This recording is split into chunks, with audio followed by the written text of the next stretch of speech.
dalam Permenpan 91 khusus untuk form pembinaan inovasi.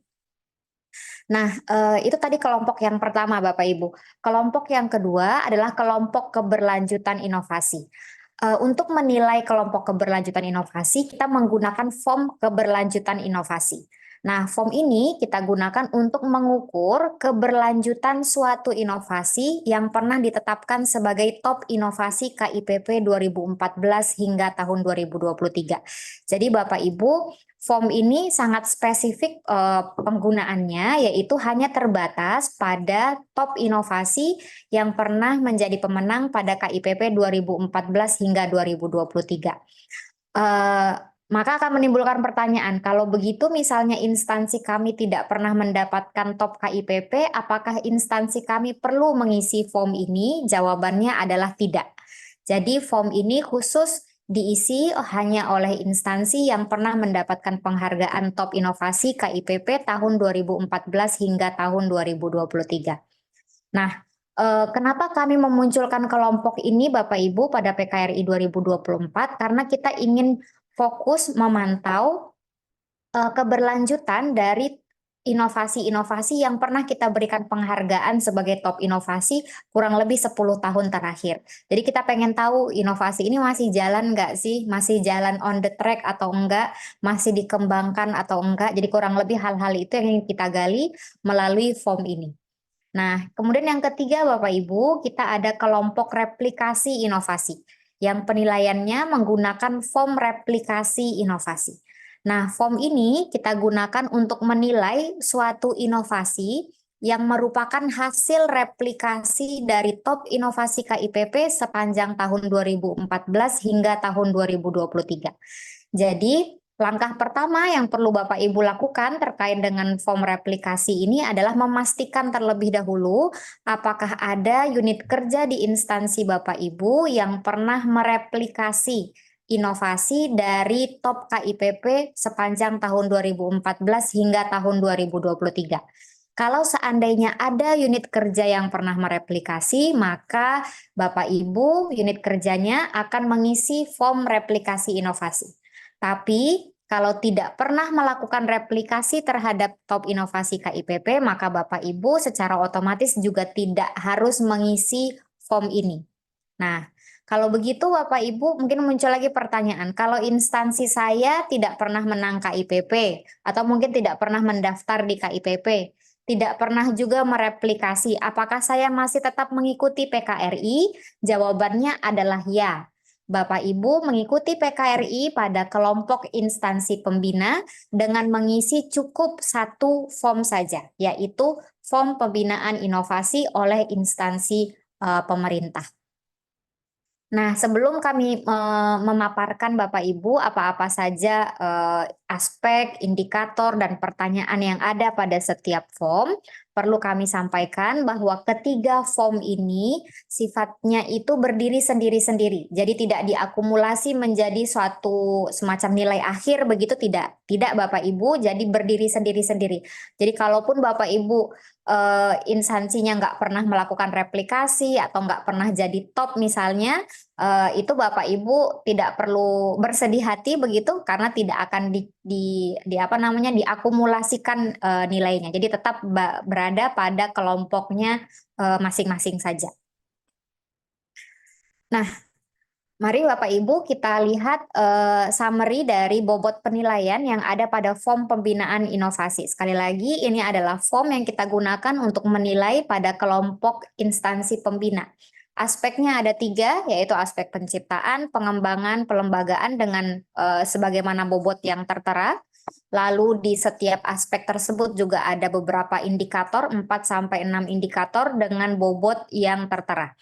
Bobot ini Bapak Ibu kami dapatkan melalui proses yang objektif begitu ya, melalui AHP namanya yang kita lakukan bersama perwakilan dari 20 instansi pemerintah pada bulan Maret lalu. Mungkin Bapak Ibu yang mengikuti kegiatan hari ini ada juga yang menjadi peserta pada saat AHP tersebut dan mungkin juga sudah pernah membaca dan mengetahui detail dari aspek indikator dan pertanyaan yang diajukan.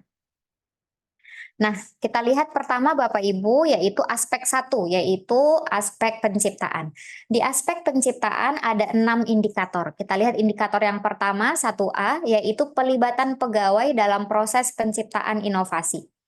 Jadi Bapak Ibu, meskipun inovasi itu ada juga yang datangnya itu dari pimpinan ya idenya, tapi kita juga tidak bisa nafikan bahwa pembinaan dalam tahap penciptaan inovasi itu juga melibatkan pegawai. Jadi pegawai sebagai pihak yang day to day mengerjakan aktivitas di kantor itu juga merupakan pihak yang penting untuk dilibatkan dalam proses penciptaan inovasi.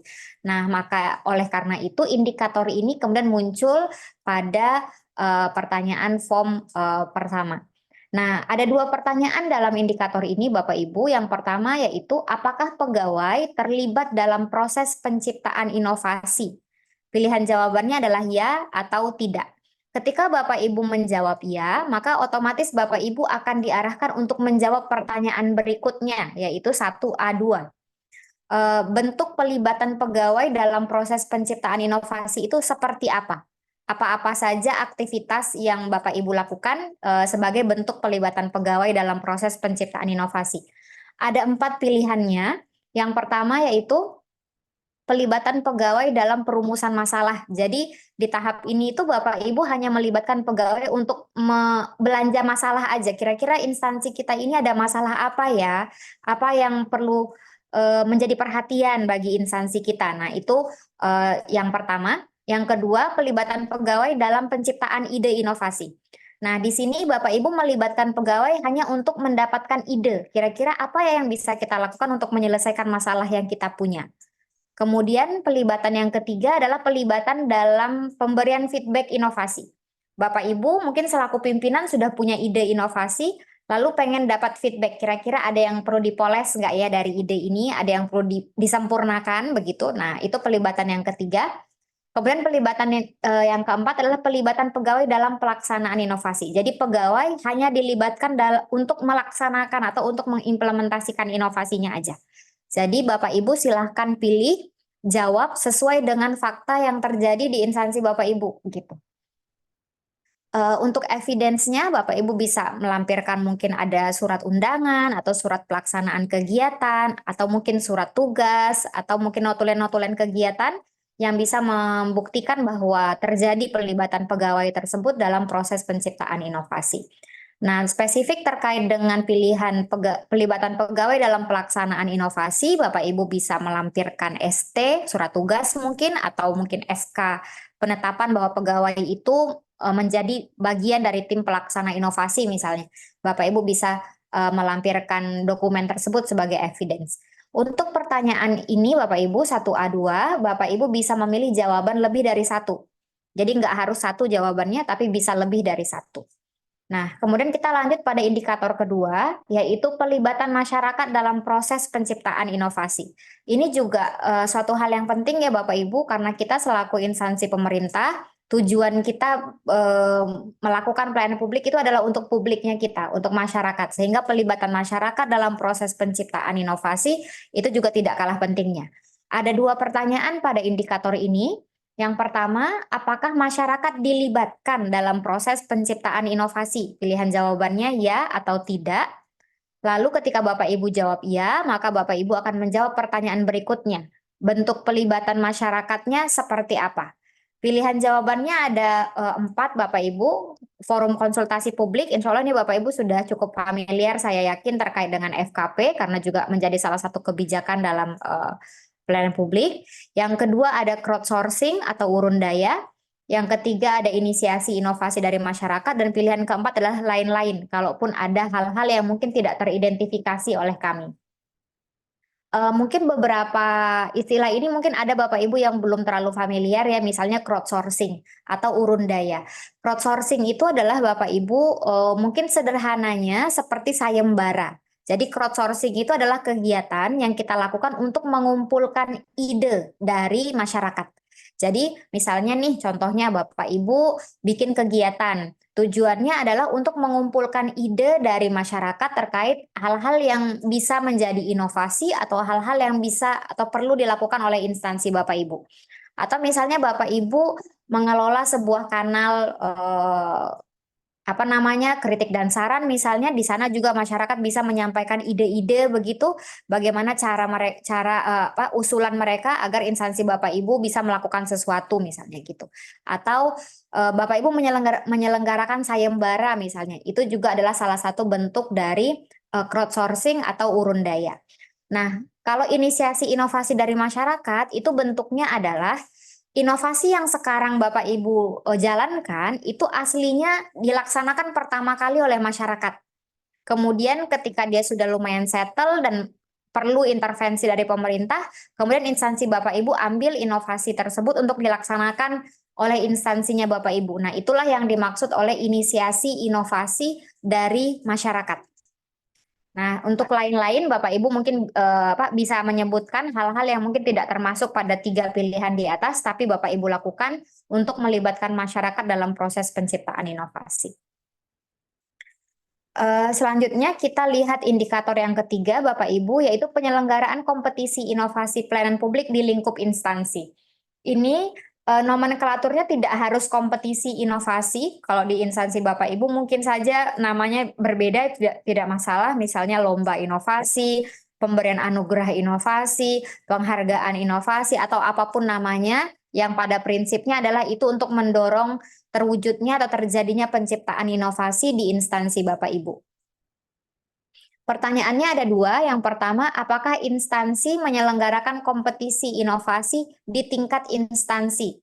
Pilihan jawabannya ya atau tidak. Ketika Bapak Ibu menjawab ya, maka Bapak Ibu akan menjawab frekuensi penyelenggaraan kompetisi inovasi tersebut. Apakah 1 kali 3 tahun, 1 kali 2 tahun, atau 1 kali setahun. Nah, di sini Bapak Ibu hanya bisa memilih satu jawaban saja. Kemudian kita lihat indikator yang keempat, yaitu 1D, peningkatan kapasitas UPP penyelenggara inovasi. Peningkatan kapasitas UPP yang kami maksud di sini Bapak Ibu adalah peningkatan kapasitas unit kerja secara organisasi, bukan peningkatan SDM-nya, karena peningkatan kapasitas SDM itu ada di indikator yang berbeda. Jadi untuk peningkatan kapasitas UPP, Bapak Ibu akan menjawab 2 pertanyaan. Yang pertama, apakah instansi melakukan peningkatan kapasitas UPP untuk berinovasi? Pilihan jawabannya ya atau tidak. Ketika Bapak Ibu menjawab ya, maka Bapak Ibu akan menjawab pertanyaan berikutnya. Bentuk peningkatan kapasitas UPP yang dilakukan itu seperti apa? Pilihannya pertama, ada dukungan anggaran penciptaan inovasi untuk unit kerja. Yang kedua, diberikan pendampingan penciptaan inovasi kepada unit kerja. Dan yang ketiga, tersedia sistem reward ataupun punishment bagi UPP terkait dengan inovasi. Nah, di sini mungkin Bapak Ibu melihat tanda garis miring ya, reward atau punishment. Artinya Bapak Ibu nggak perlu harus ada dua-duanya. Kalau adanya sistem reward aja juga nggak apa-apa. Kalaupun adanya sistem punishment aja juga nggak apa-apa. Kalaupun ada keduanya juga boleh begitu. Jadi tidak harus kedua-duanya ada begitu. Jadi silahkan Bapak Ibu pilih sesuai dengan apa yang memang Bapak Ibu lakukan di instansi. Untuk pertanyaan ini jawabannya bisa lebih dari 1. Nah, terkait dengan evidence Bapak Ibu untuk dukungan anggaran, kami memahami bahwa mungkin saja di instansi Bapak Ibu dukungan anggaran itu tidak eksplisit menyebutkan bahwa ini untuk inovasi misalnya begitu. Nah, tapi kalaupun memang tersedia anggaran yang bisa dimanfaatkan untuk itu, silahkan Bapak Ibu nanti sampaikan tangkapan layar dari dokumen anggaran yang unit kerja miliki, lalu berikan deskripsi bahwa anggaran tersebut digunakan untuk apa terkait dengan inovasi. Begitu. Kemudian untuk indikator berikutnya Bapak Ibu yaitu 1E. Kita lihat pertanyaannya, indikatornya yaitu fasilitasi keikutsertaan pada kompetisi inovasi pelayanan publik. Nah, ini berbeda Bapak Ibu dengan indikator sebelumnya. Kalau indikator sebelumnya itu adalah kompetisi inovasi di lingkup instansi yang nomenklaturnya boleh saja berbeda di masing-masing instansi. Tapi kalau untuk indikator 1E, itu spesifik kompetisi inovasi pelayanan publik yang dimaksud di sini adalah KIPP yang diselenggarakan oleh Kementerian Pan-RB. Jadi pertanyaannya, apakah instansi memberikan fasilitasi keikutsertaan pada KIPP bagi UPP penyelenggara inovasi. Jadi, apakah instansi itu mendampingi unit kerja untuk berpartisipasi di KIPP atau enggak? Pilihan jawabannya ya atau tidak. Ketika Bapak Ibu menjawab iya, maka Bapak Ibu akan ditanya bentuk fasilitasi yang diberikan itu seperti apa? Apakah misalnya pilihan jawabannya dengan melakukan seleksi awal inovasi, jadi instansi secara aktif itu melakukan seleksi awal untuk menentukan kira-kira inovasi mana aja yang oke untuk diikutsertakan ke KIPP. Yang kedua, memberikan pendampingan penyusunan proposal. Yang ketiga, melakukan review proposal inovasi yang sudah ditulis oleh UPP. Dan yang keempat, memberikan pendampingan keikutsertaan UPP pada KIPP. Nah, pendampingan keikutsertaan ini Bapak Ibu adalah semacam fasilitasi dari awal sampai akhir, jadi nggak ditinggal-tinggal begitu di tengah jalan UPP-nya pada proses dia berpartisipasi di KIPP. Admin instansi aktif terlibat dalam pendampingan tersebut gitu. Nah, kemudian indikator berikutnya Bapak Ibu yang keenam yaitu hasil penciptaan inovasi. Nah, mungkin sebelum saya menjelaskan apa saja pertanyaan yang ada di indikator ini, Bapak Ibu mungkin melihat ada dua warna yang berbeda. Kalau tadi mungkin munculnya hanya warna pink aja, sekarang kok jadi ada warna orange juga. Kira-kira ini apa bedanya gitu. Warna pink di kolom pertanyaan Bapak Ibu itu menandakan bahwa pertanyaannya bersifat kondisional. Artinya ketika Bapak Ibu menjawab iya, atau menjawab tidak, maka akan ada pertanyaan lain yang tidak perlu Bapak Ibu jawab seperti itu. Nah, untuk di hasil penciptaan inovasi, indikator hasil penciptaan inovasi Bapak Ibu, pertanyaan yang pertama adalah apakah instansi menciptakan inovasi pelayanan publik sepanjang tahun 2014 hingga tahun 2023? Pilihan jawabannya adalah ya atau tidak.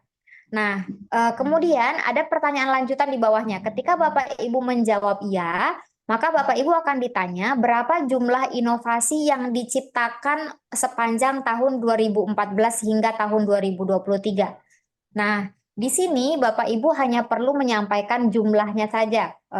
Pilihan di jawabannya itu Bapak Ibu hanya memasukkan data angkanya saja. Kemudian dengan melampirkan bukti dukung daftar inovasi yang diciptakan oleh instansi Bapak Ibu sesuai dengan format yang kami sediakan, yang statusnya itu sudah masuk ke tahap implementasi Bapak Ibu. Jadi bukan hanya sekedar ide, tapi sudah diimplementasikan. Nah, di sini kami beri warna orange pertanyaan ini karena pertanyaan ini tidak dinilai Bapak Ibu. Artinya, informasi yang Bapak Ibu sampaikan kepada kami sifatnya hanya untuk memperkaya informasi saja. Jadi berapapun inovasi yang Bapak Ibu laporkan itu tidak mempengaruhi penilaian Bapak Ibu pada PKRI 2024. Nah, itu tanda atau maksud dari warna orange pada pertanyaan ini Bapak Ibu. Kemudian dilanjutkan pada pertanyaan berikutnya yang sifatnya ini juga hanya sifatnya survei, begitu informasi saja. Kira-kira faktor apa yang mempengaruhi penciptaan inovasi di Bapak Ibu? Jadi di instansinya Bapak Ibu itu termotivasi untuk menciptakan inovasi, alasannya karena apa sih gitu ya? Apakah mungkin karena ada dukungan dari pimpinan, dukungan organisasi, mungkin ada perubahan lingkungan, ada keinginan publik, mandat regulasi ataupun dan lain sebagainya. Bapak Ibu bisa memilih lebih dari satu pilihan pada pertanyaan ini. Nah, itu tadi Bapak Ibu 6 indikator pada aspek 1 form pembinaan inovasi. Selanjutnya kita masuk pada aspek 2 yaitu terkait dengan pengembangan. Di sini ada 4 indikator Bapak Ibu. Kita lihat indikator yang pertama yaitu ketersediaan dukungan institusional dalam penyebarluasan inovasi. Jadi apakah instansi secara institusional, sebagai sebuah organisasi begitu memberikan dukungan agar inovasinya itu disebarluaskan. Jadi kurang lebih ada 2 pertanyaan di sini Bapak Ibu. Yang pertama, apakah tersedia dukungan institusional dalam penyebarluasan inovasi? Pilihan jawabannya ya atau tidak. Ketika Bapak Ibu menjawab iya, maka Bapak Ibu akan menjawab pertanyaan bentuk dukungan penyebarluasan inovasi yang diberikan itu seperti apa. Misalnya ada regulasi. Regulasi ini maksudnya Bapak Ibu, apakah misalnya, mohon maaf, ada regulasi yang dimaksud adalah mungkin saja instansi mengeluarkan semacam kebijakan atau regulasi di mana inovasi-inovasi yang dimiliki Yang oleh suka jadi instansi itu kan harus, Mustika Ratu apa ya? mohon maaf, ada yang bocor, itu harus direplikasi mungkin atau dilakukan scaling up dan sebagainya. Lalu pilihan yang kedua adalah tersedia reward ataupun punishment bagi yang inovasinya disebarluaskan, atau mungkin ada yang inovasinya direplikasi, maka kemudian ada reward yang diberikan, misalnya seperti itu. Kemudian pilihan yang ketiga adalah program diseminasi inovasi. Jadi di sini instansi melakukan kegiatan-kegiatan diseminasi inovasi, baik kegiatannya sifatnya apa namanya, kegiatan-kegiatan yang sifatnya tatap muka begitu ya Bapak Ibu, baik melalui seminar atau melalui pameran misalnya, ataupun dengan diseminasi melalui publikasi di sosial media, publikasi di web dalam bentuk buku, majalah dan sebagainya seperti itu. Kemudian bentuk pilihan berikutnya adalah adanya pedoman replikasi yang disediakan oleh instansi. Jadi kalau ada orang lain mau replikasi inovasi dari instansinya Bapak Ibu, ada pedomannya yang bisa mereka gunakan. Kemudian instansi Bapak Ibu mungkin saja juga melakukan magang replikasi. Jadi membuka kesempatan kepada bagi orang lain untuk magang di instansi Bapak Ibu agar mereka bisa mempelajari inovasi Bapak Ibu dengan lebih apa namanya, intensif lagi seperti itu. Nah, itu tadi dua pertanyaan pada indikator yang pertama.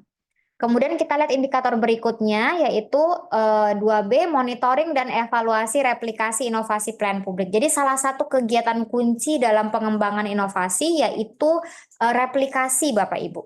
Di sini ditanyakan apakah ada mekanisme monitoring replikasi inovasi yang dilakukan oleh instansi.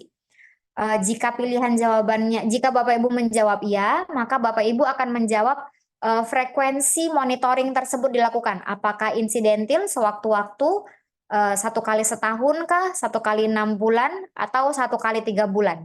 Nah, kemudian Bapak Ibu juga sedikit diminta menjelaskan model, metode, ataupun mekanisme monitoring yang dilakukan itu seperti apa, agar kami bisa lebih memahami bagaimana cara Bapak Ibu melakukan monitoring tersebut. Kemudian pertanyaan berikutnya, apakah dilakukan evaluasi terhadap replikasi inovasi pelayanan publik? Jadi ini dua hal yang berbeda Bapak Ibu, karena seperti yang sama-sama kita ketahui, monitoring itu cenderung kita memantau dari sisi proses, sementara evaluasi itu kita memang melihat bagaimana hasilnya, begitu. Nah, pilihan jawabannya adalah ya atau tidak. Kemudian Bapak Ibu kita lanjut pada indikator berikutnya, yaitu indikator ketiga. Di sini adalah 2C, replikasi inovasi oleh instansi pemerintah lain. Nah, di sini yang ditanyakan adalah apakah, kurang lebih maksudnya adalah apakah ada instansi lain yang mereplikasi inovasi Bapak Ibu. Nah, ini kesempatan Bapak Ibu untuk memamerkan, kurang lebih begitu ya, sudah sebanyak apa inovasi Bapak Ibu direplikasi oleh orang lain, gitu, oleh instansi lain. Ada 3 pertanyaan di sini. Yang pertama, apakah inovasinya instansi Bapak Ibu pernah direplikasi oleh instansi lain sepanjang tahun 2014 hingga tahun 2023? Pilihan jawabannya ya atau tidak. Nah, perlu kami sampaikan juga Bapak Ibu, untuk pertanyaan 2C1, inovasi yang dimaksud itu tidak hanya inovasi yang pernah didaftarkan ke KIPP. Inovasi Bapak Ibu yang nggak pernah didaftarkan ke KIPP pun boleh dilaporkan pada pertanyaan ini. Nah, ketika Bapak Ibu menjawab iya, maka Bapak Ibu akan diminta menyebutkan berapa jumlah inovasi Bapak Ibu yang telah direplikasi oleh instansi lain. Nanti Bapak Ibu akan melampirkan daftar inovasinya dan siapa saja yang mereplikasi inovasi tersebut. Tentunya Bapak Ibu klaim bahwa ada instansi lain yang pernah mereplikasi ataupun Bapak Ibu pernah mereplikasi inovasi dari instansi lain, itu tidak bisa klaim kosong ya Bapak Ibu ya. Jadi ada beberapa evidence yang bisa digunakan untuk membuktikan bahwa replikasi itu terjadi. Misalnya Bapak Ibu punya surat komitmen replikasi antara Bapak Ibu dengan instansi yang akan mereplikasi misalnya, itu bisa digunakan sebagai evidence. Atau Bapak Ibu punya surat komitmen untuk melakukan replikasi yang ditandatangani oleh instansi Bapak Ibu dengan Kemenpan misalnya, itu juga bisa dijadikan evidence. Ataupun Bapak Ibu punya PKS atau punya MOU, itu juga bisa dijadikan evidence bahwa replikasi itu terjadi begitu.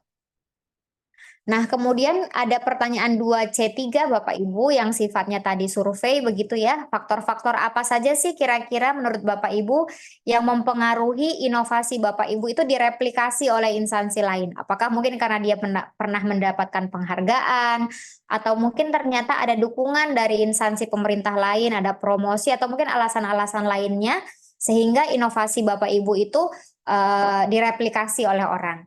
Nah, kita nggak bisa nafikan ya Bapak Ibu, ada beberapa inovasi itu di-endorse kurang lebih begitu oleh instansi pemerintah lain agar ada yang mau mereplikasi. Misalnya terjadi di salah satu inovasi di daerah Jawa Barat begitu yang kemudian di-endorse oleh suatu instansi pemerintah sehingga instansi pemerintah lain kemudian mereplikasi inovasi tersebut begitu. Itu tadi indikator yang ketiga.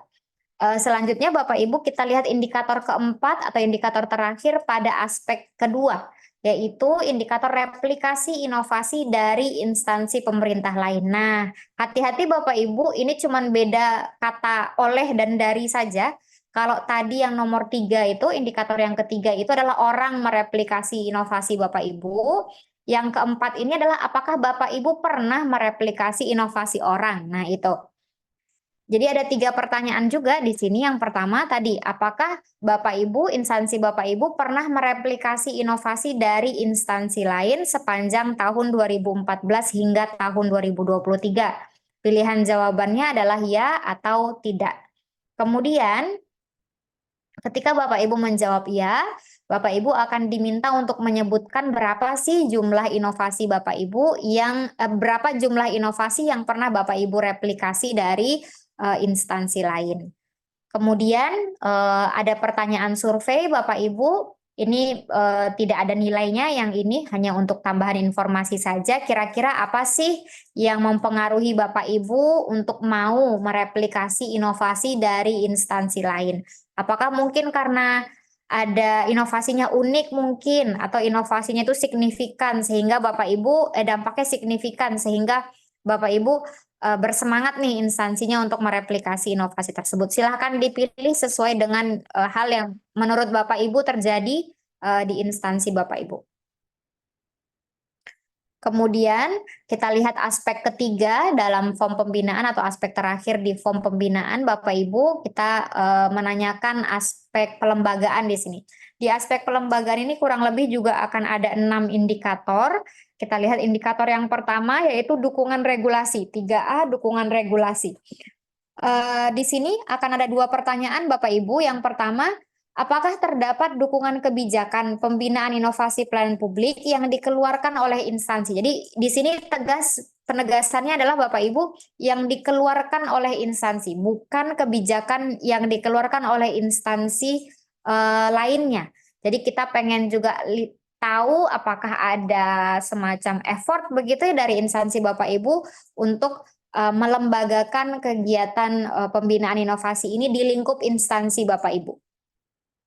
Jika Bapak Ibu menjawab iya, maka kemudian Bapak Ibu akan menjawab pertanyaan bentuk kebijakan tersebut seperti apa. Pilihan jawaban untuk Bapak Ibu dari Kementerian Lembaga dan BUMN berbeda dengan pilihan jawaban Bapak Ibu dari pemerintah daerah. Nah, karena sesi siang ini kita diikuti oleh teman-teman Kementerian Lembaga dan BUMN, ada 4 pilihan bentuk kebijakan Bapak Ibu.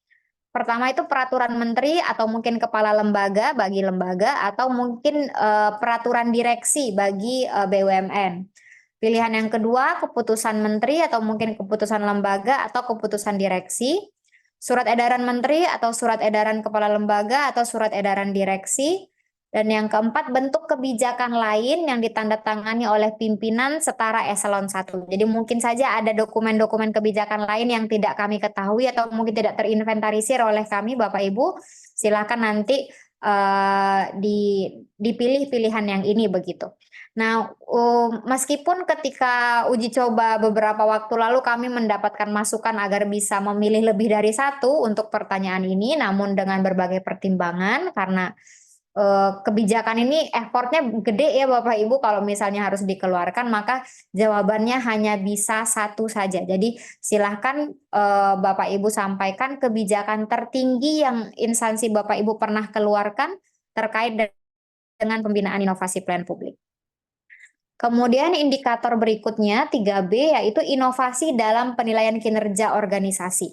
Nah, Bapak Ibu, kita selaku penyelenggara pelayanan publik penting untuk kita beradaptasi dengan cepat terhadap kebutuhan dan dinamika yang terjadi di masyarakat, sehingga inovasi itu menjadi suatu yang nggak bisa kita pisahkan dari dalam keseharian kita menyelenggarakan pelayanan publik, sehingga inovasi dalam penilaian kinerja organisasi itu juga menjadi suatu hal yang penting untuk memastikan inovasi itu terjadi pada penyelenggaraan pelayanan publik, Bapak Ibu.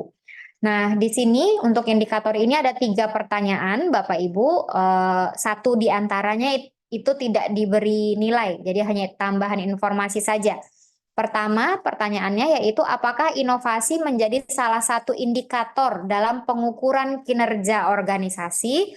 Pilihan jawabannya ya atau tidak. Ketika Bapak Ibu menjawab ya, maka mohon maaf ini pertanyaannya tidak kondisional, jadi apapun jawabannya Bapak Ibu akan menjawab pertanyaan 3B2. Apakah tersedia mekanisme reward atau punishment bagi unit kerja yang berinovasi? Jadi kalau misalnya Bapak Ibu nanti perhatikan setiap muncul kata reward atau punishment dalam PKRI itu artinya hanya salah satu pun boleh. Kalaupun hanya adanya reward aja juga nggak apa-apa, adanya punishment aja juga nggak apa-apa, ada keduanya juga nggak apa-apa. Lalu Bapak Ibu perlu kami tegaskan juga reward dan punishment yang kami maksud dalam pelaksanaan PKRI ini bukan hal-hal yang melulu terkait dengan yang berbau material atau sifatnya uang, insentif uang begitu ya Bapak Ibu. Jadi kalaupun reward atau punishment yang Bapak Ibu berikan tidak ada hubungannya sama sekali dengan hal seperti uang, gaji, tambahan penghasilan dan sebagainya, itu pun juga tidak masalah karena memang pemberian reward atau punishment itu juga bergantung pada kemampuan dan kapasitas instansi masing-masing yang belum tentu 100% berada di bawah kontrol kami begitu. Nah, jadi di sini Bapak Ibu bisa memilih ya atau tidak tergantung apa yang memang terjadi di instansi atau yang memang Bapak Ibu miliki. Ketika Bapak Ibu menjawab ya, maka Bapak Ibu akan diarahkan untuk menjawab bentuk reward atau punishment yang diberikan kepada unit kerja itu apa aja. Pilihannya bisa material atau bisa juga non material. Bapak Ibu bisa memilih keduanya jika memang diberikan. Lalu mohon bisa dituliskan kira-kira kalau material itu bentuknya seperti apa, kalau non material bentuknya seperti apa. Sehingga nanti ini juga bisa menjadi bahan pembelajaran untuk kita semua bagi Bapak Ibu yang mampu menyediakan reward dan punishment bagi unit kerjanya begitu. Nah, kemudian Bapak Ibu kita masuk ke pertanyaan indikator 3C yaitu terkait dengan dukungan anggaran. Nah, di sini juga ada 2 pertanyaan Bapak Ibu, satu di antaranya itu tidak diberi nilai. Artinya hanya untuk tambahan informasi saja. Pertanyaan 3C1, apakah tersedia anggaran di instansi Bapak Ibu untuk melakukan pembinaan inovasi pelayanan publik? Pilihan jawabannya adalah ya atau tidak. Ketika Bapak Ibu menjawab iya, maka Bapak Ibu akan diarahkan untuk menjawab berapa jumlah anggaran yang disediakan. Nah, lagi-lagi Bapak Ibu, ini anggarannya kami tidak bisa menjamin semua instansi pemerintah itu spesifik menyebutkan bahwa itu untuk pembinaan inovasi di instansinya begitu. Mungkin karena satu dan lain hal pengaturan tentang keuangan yang mungkin tidak leluasa untuk Bapak Ibu menyebutkan hal tersebut, sehingga Bapak Ibu bisa berikan caption atau penjelasan terkait dengan anggaran tersebut. Dan anggaran yang Bapak Ibu tuliskan nanti nominalnya itu adalah informasi yang tidak kami beri nilai, sehingga berapapun anggaran yang Bapak Ibu miliki itu tidak akan mempengaruhi penilaian Bapak Ibu dalam PKRI ini. Kemudian indikator yang keempat Bapak Ibu yaitu terkait dengan dukungan sumber daya manusia dalam pembinaan inovasi. Ada cukup banyak pertanyaan di sini, namun beberapa di antaranya itu tidak diberi nilai. Kita lihat yang pertama, apakah terdapat unit kerja yang berfungsi melakukan pembinaan inovasi pelayanan publik di lingkup instansi Bapak Ibu? Jadi ditanyakan apakah di instansi Bapak Ibu ada unit kerja yang punya tusi melakukan pembinaan inovasi pelayanan publik? Pilihan jawabannya ya atau tidak. Kemudian Bapak Ibu akan menjawab pertanyaan kurang lebih berapa jumlah SDM yang melakukan fungsi pembinaan itu. Sebut saja jumlah angkanya, mungkin 2, 3, 10 orang mungkin. Kemudian sebutkan nama unit kerjanya apa. Bisa jadi nama unit kerjanya biro organisasi atau biro sumber daya manusia misalnya, atau apa nama unit kerjanya begitu. Kemudian pertanyaan yang keempat, apakah instansi melakukan peningkatan kapasitas SDM untuk berinovasi? Jadi apakah instansi rutin nih melakukan kegiatan-kegiatan yang tujuannya adalah untuk meningkatkan kapasitas SDM agar dia bisa berinovasi? Pilihan jawabannya ya atau tidak. Ketika Bapak Ibu menjawab ya, maka Bapak Ibu akan diminta untuk menjawab bentuk peningkatan kapasitas SDM yang dilakukan itu seperti apa. Jawabannya bisa lebih dari satu Bapak Ibu, pilihannya ada mungkin Bapak Ibu melakukan kursus atau diklat atau workshop atau misalnya BIMTEK inovasi. Kemudian bentuk yang kedua adalah penyediaan modul pembelajaran. Nah, mungkin Bapak Ibu nggak melakukan kegiatan yang sifatnya workshop begitu ya, tapi Bapak Ibu menyediakan modul-modul pembelajaran misalnya. Itu juga salah satu bentuk peningkatan kapasitas SDM. Pilihan berikutnya yaitu ada sistem atau sistem reward atau punishment kepada pegawai. Jadi bukan kepada unit kerja di sini pilihannya Bapak Ibu mohon diperhatikan bahwa ini adalah kepada pegawai, kepada individunya terkait dengan inovasi. Mungkin aja Bapak Ibu memberikan penghargaan misalnya atau memberikan voucher makan siang gratis misalnya begitu kalau ada pegawai Bapak Ibu yang berinovasi misalnya. Nah, itu bisa saja disebutkan sebagai salah satu bentuk peningkatan kapasitas SDM yang dilakukan. Nah, selanjutnya Bapak Ibu, indikator yang kelima pada aspek 3 yaitu mekanisme monitoring dan evaluasi pembinaan inovasi pelayanan publik. Nah, kurang lebih ini sama ya Bapak Ibu dengan indikator kedua 2B pada aspek kedua pengembangan. Nah, bedanya adalah kalau yang tadi di pengembangan itu mekanisme MONEF terhadap replikasi. Kalau ini mekanisme MONEF terhadap kegiatan pembinaan inovasi secara umum, secara keseluruhan gitu. Jadi kurang lebih itu bedanya, tapi pilihan pertanyaan dan pilihan jawabannya kurang lebih sama. Kemudian indikator berikutnya 3F adalah kolaborasi dalam pembinaan inovasi pelayanan publik. Jadi kita pengen tahu apakah Bapak Ibu dalam melakukan pembinaan inovasi pelayanan publik itu bekerja sendiri atau bermitra dengan yang lain. Nah, jadi pertanyaannya ada dua. Yang pertama, apakah instansi Bapak Ibu melakukan kolaborasi lintas sektor dalam pembinaan inovasi? Pilihan jawabannya ya atau tidak. Ketika Bapak Ibu menjawab iya, maka Bapak Ibu akan diminta untuk menjawab dengan siapa saja Bapak Ibu berkolaborasi. Nah, di sini Bapak Ibu nggak perlu bingung kok ada kata pemerintah ya yang muncul, kan kita pemerintah gitu. Pemerintah yang dimaksud pada pilihan jawaban ini adalah unsur pemerintah yang berada di luar instansi Bapak Ibu. Misalnya di sini Kementerian Keuangan itu adalah sebagai sebagai lokusnya begitu ya.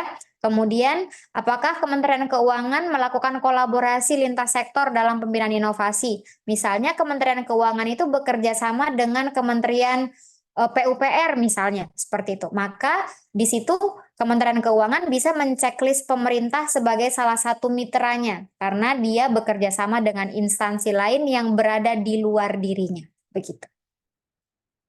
Pilihannya ada 8 ya kurang lebih Bapak Ibu di sini ada pemerintah, lembaga keagamaan atau tokoh agama, misalnya Bapak Ibu kolaborasi dengan MUI misalnya, atau ada tokoh-tokoh agama tertentu, atau dengan pilihan lainnya dengan ormas misalnya, ada dunia usaha atau swasta, ada media, perguruan tinggi, LSM atau NGO, yang terakhir mitra pembangunan atau lembaga donor. Gitu. Nah, kurang lebih Bapak Ibu, itulah tadi aspek, indikator, dan pertanyaan yang ditanyakan pada form pembinaan inovasi, pada form pembinaan inovasi pelayanan publik. Nah, dari 3 form yang ada, Bapak Ibu, memang form inilah yang paling panjang, jadi alhamdulillah kita sudah menyelesaikan yang paling panjang, Bapak Ibu. Kita masuk ke form berikutnya, ini insya Allah lebih pendek ya Bapak Ibu.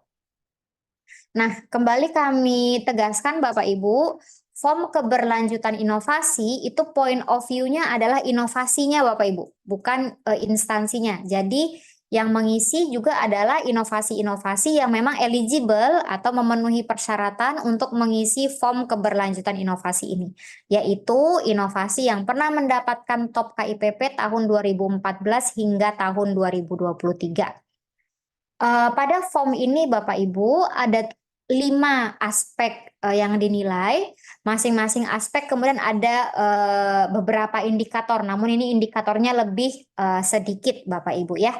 Nah, kita akan coba lihat aspek yang pertama. Jadi sebelum nanti Bapak Ibu mulai mengisi aspeknya, Bapak Ibu akan mengisi isian umum dulu, seperti judul inovasinya apa, tahun implementasi inovasi, tahun inovasi itu mulai berjalan ya Bapak Ibu. Kemudian jenis penghargaan yang inovasi itu peroleh, ini jenis penghargaan spesifik pada jenis penghargaan di KIPP, kemudian kategori inovasinya. Nah, nanti ada beberapa, kalau Bapak Ibu nanti sudah punya akses ke Sinovik, Bapak Ibu akan bisa lihat drop down kategori-kategori inovasi yang bisa Bapak Ibu pilih begitu ya. Kemudian juga nanti untuk judul inovasi Bapak Ibu, kami akan membatasi Bapak Ibu hanya akan bisa melihat judul inovasi yang ada di instansi Bapak Ibu aja. Jadi Bapak Ibu misalnya dari Kementerian Keuangan nggak akan bisa melihat judul inovasi dari Kementerian Sosial begitu. Jadi yang muncul hanya ada pilihan-pilihan inovasi milik Kementerian Keuangan saja. Nah, di sini Bapak Ibu aspek yang pertama yaitu keberlanjutan inovasi kalau nggak salah. Indikatornya adalah status keberlanjutan inovasi. Pertanyaannya 2 Bapak Ibu. Yang pertama, apakah inovasi yang tadi ditetapkan sebagai top KIPP itu masih berlanjut sampai dengan sekarang? Pilihan jawabannya berlanjut atau tidak berlanjut. Kalau misalnya berlanjut Bapak Ibu, maka nanti mohon untuk membuat surat pernyataan. Mohon maaf ini harusnya tidak ada materai ya Bapak Ibu pada pada kolom bukti dukung. Jadi hanya surat pernyataan yang ditandatangani dan dicap saja atau ditandatangani secara elektronik begitu. Terkait yang menyatakan bahwa inovasi itu masih berlanjut begitu. Ketika inovasi itu tidak lagi berlanjut, maka Bapak Ibu akan diminta untuk menjawab pertanyaan 1A2. Alasan inovasi itu tidak lagi berlanjut apa? Nah, di sini ada beberapa pilihan alasan termasuk juga lain-lain sekiranya ada alasan yang mungkin tidak teridentifikasi oleh kami. Nah, bagi Bapak Ibu yang inovasinya ditetapkan sebagai top KIPP dahulunya, lalu kemudian tidak lagi berlanjut sekarang, maka Bapak Ibu pengisian form keberlanjutan inovasinya akan berhenti di pertanyaan ini. Jadi, ketika Bapak Ibu inovasinya tidak berlanjut, Bapak Ibu hanya akan mengisi 2 pertanyaan ini saja. Pertanyaan berikutnya tidak lagi perlu diisi. Berbeda halnya dengan inovasi yang statusnya masih berlanjut, maka masih harus menjawab pertanyaan-pertanyaan dari 4 aspek yang lain. Itu Tadi kalau di sesi-sesi sebelumnya Bapak Ibu ya dengan teman-teman Pemda kami banyak mendapatkan pertanyaan yang serupa, jadi kami tegaskan kalau misalnya inovasi Bapak Ibu nggak lagi berlanjut, maka Bapak Ibu hanya akan menjawab 2 pertanyaan ini aja. Pertanyaan yang lain itu tidak lagi perlu dijawab. Namun di sini kami juga mohonkan kejujuran Bapak Ibu. Jangan nanti karena males setelah misi ini ya udahlah kita bilang nggak berlanjut aja inovasinya begitu. Jadi kami mohonkan juga kejujurannya Bapak Ibu, apakah inovasi itu betul-betul tidak lagi berlanjut atau memang masih berlanjut dan masih dilaksanakan sampai dengan sekarang. Nah, kita lihat indikator berikutnya Bapak Ibu, yaitu indikator strategi keberlanjutan. Aspek berikutnya yaitu aspek strategi keberlanjutan. Nah, bagi Bapak Ibu yang pernah mengikuti KIPP, kami yakin Bapak Ibu familiar sekali dengan 3 strategi keberlanjutan yang ada pada proposal KIPP, yaitu strategi institusional, strategi manajerial, dan strategi sosial. Nah, dalam aspek 2 ini Bapak Ibu ada 3 indikator. Kita lihat dulu yang pertama yaitu strategi institusional. Ada 2 pertanyaan. Apakah terdapat strategi institusional yang mendukung keberlanjutan inovasi tersebut? Pilihan jawabannya ya atau tidak. Kemudian ketika Bapak Ibu menjawab ya, maka Bapak Ibu akan diminta untuk menjawab bentuk strategi yang dimiliki itu apa? Ada beberapa pilihan jawaban. Yang pertama, inovasi menjadi bagian dari program kerja instansi. Jadi mungkin inovasi tersebut secara spesifik mungkin sudah menjadi renstra atau sudah menjadi bagian dari renja instansi misalnya karena dampaknya yang begitu signifikan. Atau mungkin sudah ada SK implementasi inovasi. Sudah ada SK pelaksana inovasinya. Sudah ada SK yang menetapkan bahwa itu adalah sebuah inovasi dari instansinya Bapak Ibu, misalnya begitu. Kemudian ada dukungan anggaran untuk melaksanakan inovasi tersebut. Itu adalah beberapa pilihan dari bentuk-bentuk strategi institusional yang bisa Bapak Ibu pilih. Bapak Ibu bisa memilih jawaban lebih dari satu, tergantung apa yang Bapak Ibu memang miliki, inovasi itu miliki, begitu ya. Kemudian untuk strategi manajerial, pertanyaan pertamanya sama Bapak Ibu, apakah tersedia strategi manajerialnya? Pilihan jawaban ya atau tidak. Ketika Bapak Ibu menjawab ya, maka Bapak Ibu akan ditanya bentuk strategi manajerial yang dimiliki, kemudian apa aja? Pertama, proses bisnis mungkin, ada SOP untuk pelaksanaan inovasi itu.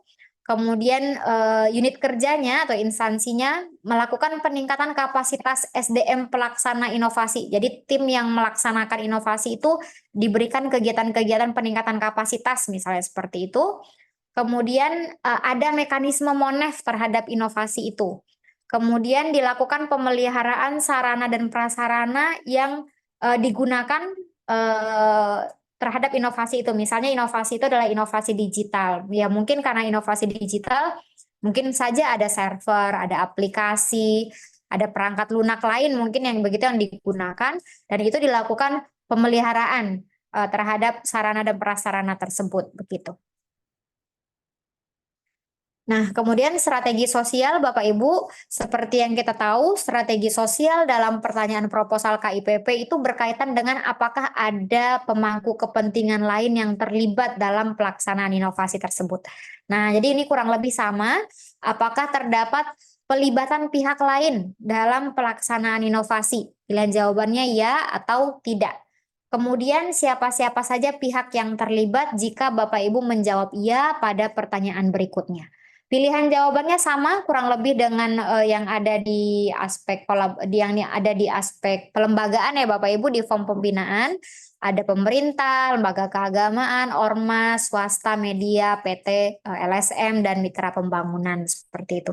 Dan Bapak Ibu juga bisa memilih jawaban lebih dari satu pada pertanyaan ini. Nah, kemudian kita lihat aspek berikutnya Bapak Ibu, aspek 3 dan aspek 4. Aspek 3 itu adalah aspek terkait dengan pengembangan inovasi. Jadi, apakah inovasi itu mengalami upgrade sepanjang dia mendapatkan penghargaan sebagai pemenang sampai dengan saat ini begitu ya. Ada satu pertanyaan, mohon maaf, ada 2 pertanyaan Bapak Ibu, ada 2 indikator maksud saya pada aspek tersebut. Yang aspek pertama yaitu apakah terdapat pengembangan terhadap inovasi itu? Pilihan jawabannya adalah ya atau tidak. Jadi apakah inovasi itu mengalami upgrade, mengalami peningkatan, seperti itu ya maksudnya. Kemudian jika Bapak Ibu menjawab iya, maka bentuk pengembangan yang dilakukan itu apa aja? Ada beberapa pilihan yang bisa Bapak Ibu cermati. Yang pertama yaitu proses bisnis. Jadi ada pengembangan dari sisi proses bisnis. Mungkin kalau dulu inovasi Bapak Ibu itu hanya terkait dengan penerbitan KK atau akta kelahiran di kantor Dukcapil misalnya seperti itu ya. Namun sekarang sudah ada tambahan misalnya penerbitan akta kelahiran itu sudah bisa dilakukan langsung di rumah sakit saat kelahiran bayi misalnya seperti itu sehingga ada proses bisnis yang berubah. Nah, itu yang dimaksud dengan proses bisnis. Yang kemudian ada penguatan kebijakan. Mungkin kalau dulu inovasi itu hanya sekedar dengan surat edaran menteri misalnya, tapi sekarang sudah ada peraturan menterinya misalnya begitu. Lalu ada kolaborasi dengan pihak lain. Dulu mungkin Bapak Ibu mengerjakan inovasi itu hanya instansi Bapak Ibu aja sendiri. Sekarang sudah ada mitranya, sudah ada kolaborasi atau partnership dengan yang lain begitu. Kemudian perluasan cakupan layanan. Nah, perlu kami sampaikan Bapak Ibu, perluasan cakupan layanan pada pilihan jawaban ini itu terkait dengan perluasan dari sisi geografis. Nah, perluasan dari sisi geografis, misalnya Bapak Ibu kalau perluasan cakupan layanan itu, kalau dulu layanan itu hanya bisa diakses untuk masyarakat yang tinggal di daerah Bekasi misalnya. Sekarang seluruh Jawa Barat sudah bisa mengakses layanan tersebut. Itu maksudnya adalah perluasan cakupan layanan. Nah, kemudian penambahan jenis layanan, itu kalau dulu misalnya hanya bisa melayani izin tinggal sementara misalnya seperti itu melalui inovasi itu sekarang sudah izin tinggal tetap bisa, afidavit bisa, perpanjang visa bisa misalnya seperti itu. Nah, itu namanya penambahan jenis layanan. Jadi agak berbeda ya Bapak Ibu kalau cakupan kita bicara perluasan dari sisi geografis, penambahan itu memang penambahan jenis-jenis layanan yang bisa diakomodir. Nah, kemudian penggunaan teknologi berikutnya. Nah, kalau mungkin dulu Bapak Ibu inovasinya mungkin karena masih awal-awal KIPP misalnya gitu ya, penggunaan teknologinya hanya sekedar WhatsApp misalnya atau hanya sekedar dengan Google Form misalnya seperti itu. Sekarang karena tadi mungkin cakupannya juga sudah meluas, ada penambahan proses bisnis juga misalnya sudah menggunakan teknologi yang lebih baik lagi misalnya begitu. Nah, itu yang dimaksud dengan penggunaan teknologi. Nah, itu tadi dia aspek ketiga Bapak Ibu pengembangan inovasi, aspek keempat adalah dampak. Nah, di sini hanya satu indikator yaitu dampak top inovasi saat ini. Jadi kita nggak bicara dampak ketika dia ditetapkan sebagai top inovasi Bapak Ibu, tapi adalah dampak saat ini itu seperti apa. Nah, di sini Bapak Ibu punya 3 pilihan jawaban, dampak internal, dampak eksternal, dan dampak internal dan eksternal. Apa yang dimaksud dengan dampak internal dan eksternal? Dampak internal adalah ketika suatu inovasi itu hanya memberikan manfaat bagi instansi Bapak Ibu ke dalam, bagi si penyelenggara aja dia terasa manfaatnya. Misalnya nih, Bapak Ibu di suatu instansi punya misalnya inovasi bagaimana melakukan perjalanan dinas dengan bertanggung jawab misalnya begitu, dengan mudah bertanggung jawab, cepat proses pencairan dan segala macam begitu. Itu secara manfaat kan manfaatnya ke dalam ya Bapak Ibu ya, ke kita selaku penyelenggara, selaku internal instansi begitu maksudnya. Nah, itulah kondisi di mana inovasi itu dampaknya internal. Tapi kalau misalnya dampaknya eksternal, itu dampak eksternal artinya inovasi itu memberikan manfaat kepada masyarakat Bapak Ibu, kepada pihak-pihak yang berada di luar instansinya Bapak Ibu. Nah, misalnya adalah yang paling mudah dipahami adalah inovasi yang sifatnya layanan Bapak Ibu. Itu pasti dampaknya eksternal karena layanan bagi masyarakat atau pihak-pihak yang berada di luar organisasi kita. Nah, sementara dampak internal dan eksternal adalah sebuah kondisi dampak di mana inovasi itu memberikan manfaat tidak hanya kepada internal, ke kita selaku penyelenggara, tetapi juga ke pihak eksternal. Jadi misalnya seperti ini, ada inovasi di Jawa Tengah gitu Bapak Ibu, di mana rekam medik itu sudah dilakukan secara online, terhubung dengan dokter, terhubung dengan farmasi, dan terhubung dengan antrian begitu. Nah, itu manfaatnya internal dan eksternal Bapak Ibu. Dikatakan bermanfaat secara internal karena dia bagi rumah sakit itu mereka prosesnya menjadi lebih clear.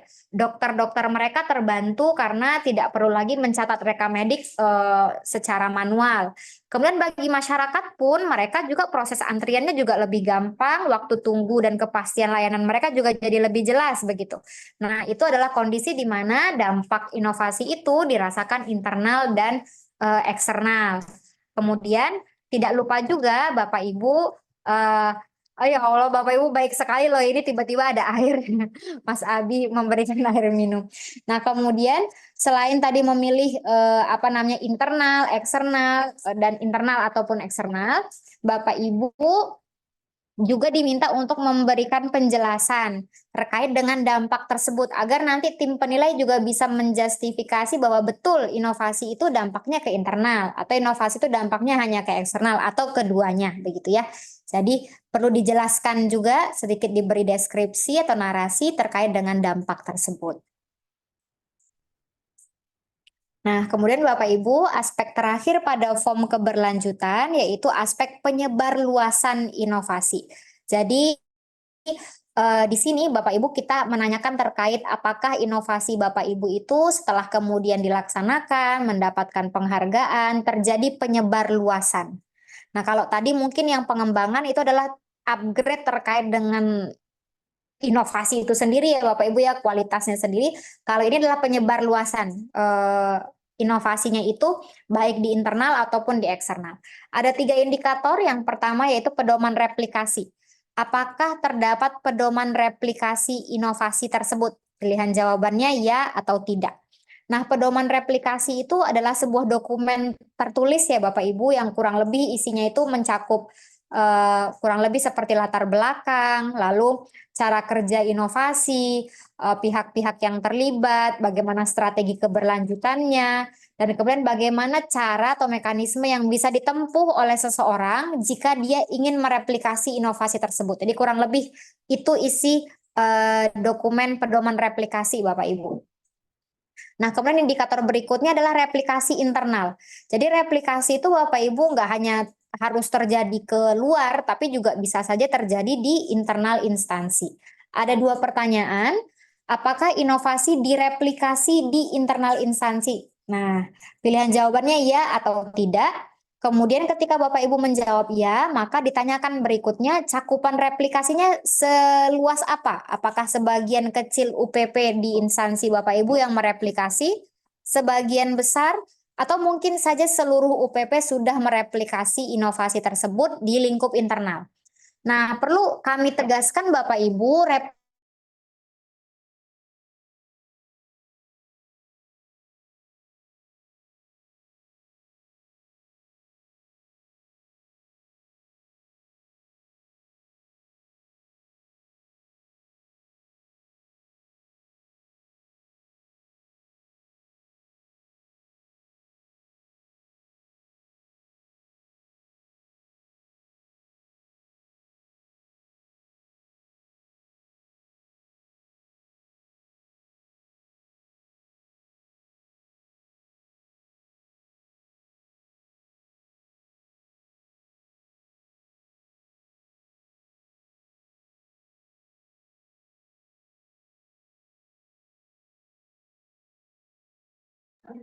Ini nih, Bapak Ibu, mohon maaf, ini sepertinya sedang ada kendala jaringan di ruangan yang tempat Mbak Nailo Reda berada saat ini.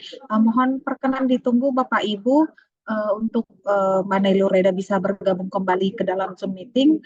Bapak Ibu kami sampaikan juga bagi Bapak Ibu yang ingin bertanya, mohon maaf untuk pertanyaan kami persilakan melalui kolom chat saja mengingat uh, jika nanti kami nyalakan audio, ada kemungkinan suara yang bocor yang mengganggu proses diskusi kita. Jadi bagi Bapak dan Ibu, kami persilakan menyampaikan pertanyaan di kolom chat saja. Terima kasih Bapak Ibu.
Bapak Ibu, mohon maaf.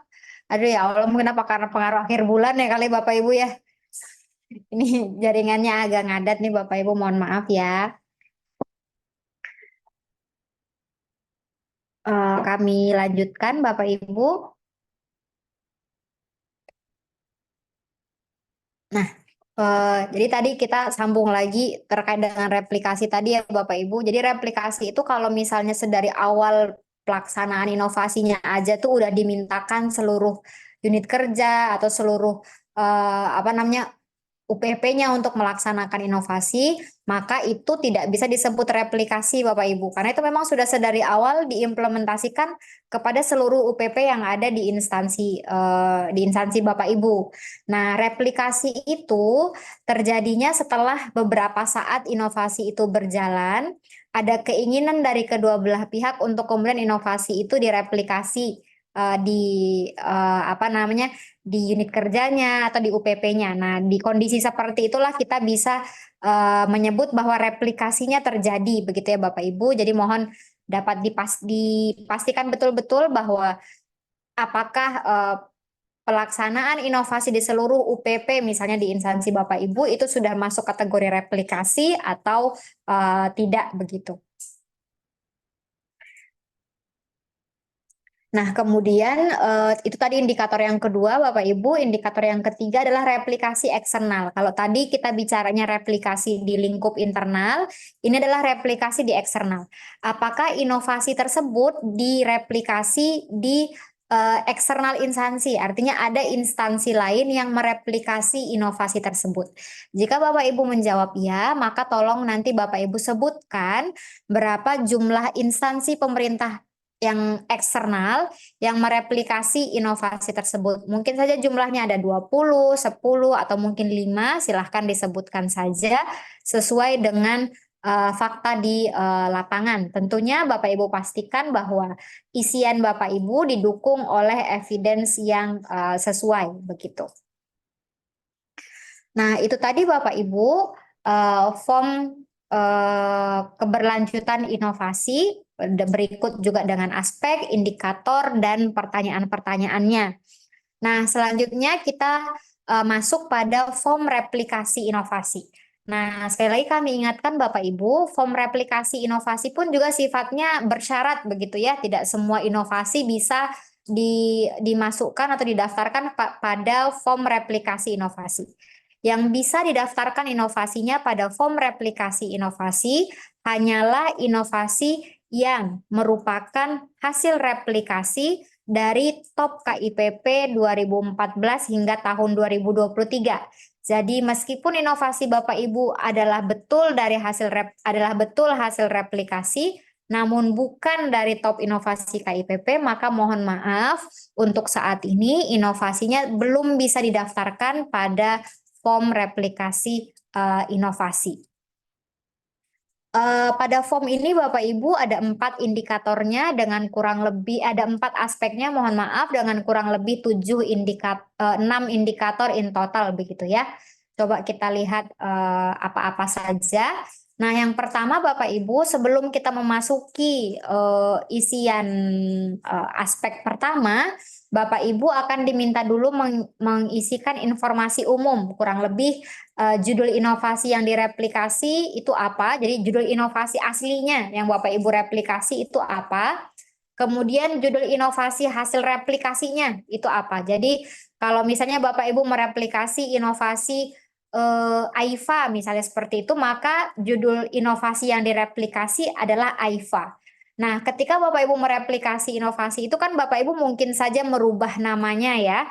Nah, perubahan namanya itulah yang menjadi yang Bapak Ibu isikan sebagai judul inovasi hasil replikasi.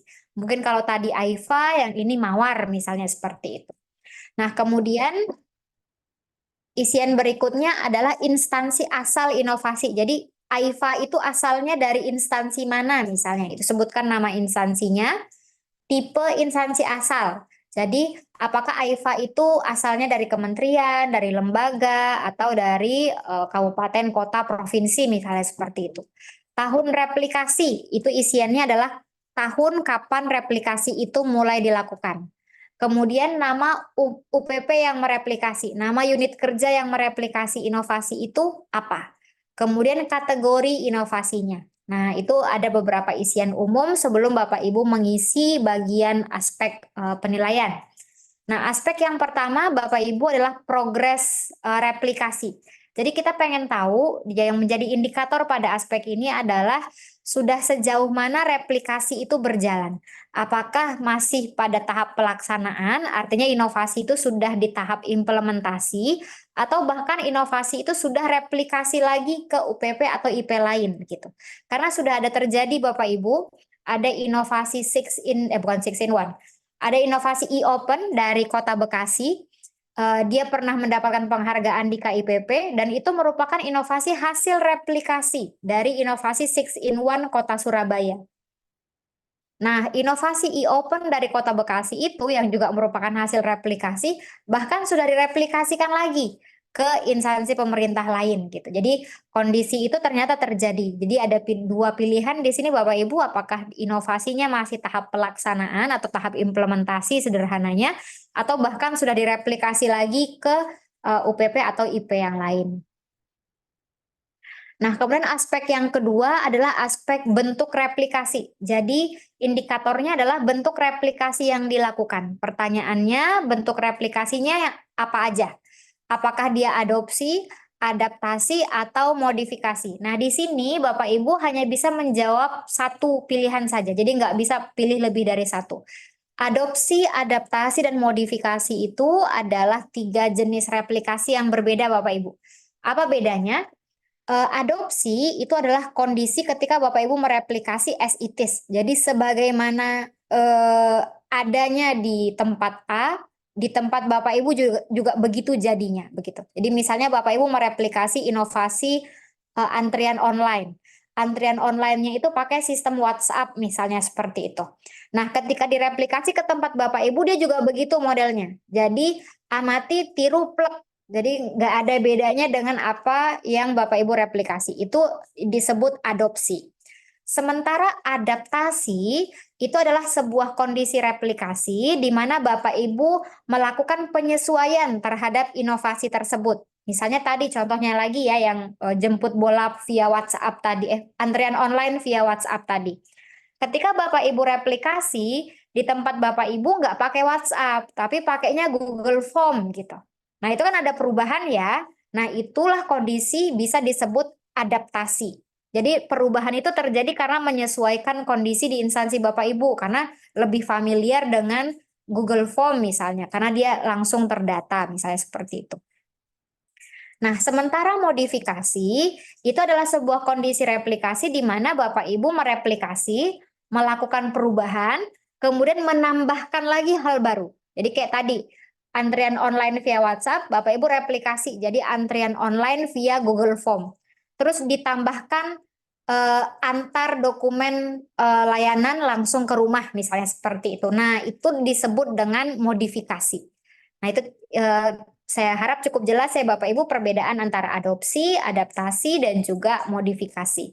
Nah, kemudian Bapak Ibu kami juga minta untuk menjelaskan sedikit perubahan dan penambahan yang dilakukan terhadap inovasi tersebut untuk bisa nanti tim penilai yakin bahwa ini betul adalah adopsi atau sebenarnya ini adaptasi ataupun mungkin saja itu adalah modifikasi seperti itu.